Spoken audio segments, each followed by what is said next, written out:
Hi guitarists, I wanted to make a video about signature aspects of playing, and I call these signature aspects or signature elements, and it's basically just the things that you see players do often in their playing that build a big part of how they sound. So it would be similar to if you observe sports players and they do certain things in their game or the way they move. If you're studying that sport, it makes sense to study them and what they do, especially if you're trying to emulate how they play. So with musicians, it's the same. You can study guitarists and see things that they do that pop up regularly in their playing. And a couple of examples, I mean, one would be David Gilmour has this kind of descending pentatonic thing. So pull off and then coming back like that. That's in Comfortably Numb, but then also in that bit there. Similar type of thing, that little pull off. So you will find better examples of that amongst this playing, but it's just an idea. Another one, probably a bit clearer, would be Randy Rhoads. So in Crazy Train he has that cool little pull off lick. Well, he does that in D as well. Where is it? Yeah. So you see it's the same lick, same thing. And players have this. I mean, there's signature licks like that. There's also signature chords, like Hendrix had that 7#9 chord. You'll see that a lot.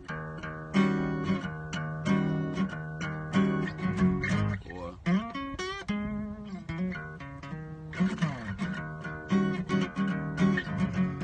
Hayes.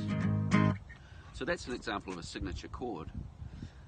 So you get signature licks, signature chords, and then you'd also get signature elements of styles. So if we take, say, a style like reggae, if you play this E here and D, it's not really reggae-ish, is it? But if you take it, say, like a 4-string chord like that shape, and then add some syncopation or playing on the offbeat, 1 and 2 and. I'll just move it a bit lower down here. 1 and 2 and 1 and then add a block string.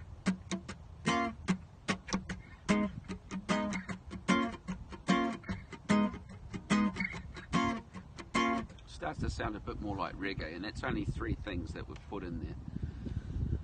Same with punk.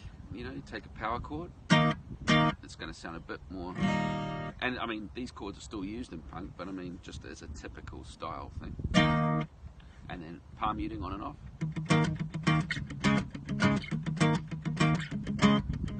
So the 1 or 2 things, you get like the core of the stylistic elements of what it is you're trying to do. So again, you have signature licks, signature chords, and then a signature technique. Signature technique would be something like the pinch harmonic that Zakk Wylde does. And you hear that a lot with his playing, and that's a real signature of his. So yeah, just something to think about when you're trying to play like perhaps your favorite player, or you want to learn how to play in their style. Try and look for those signatures that are in there, and that's a good part of getting that core of what you can work around to develop that style.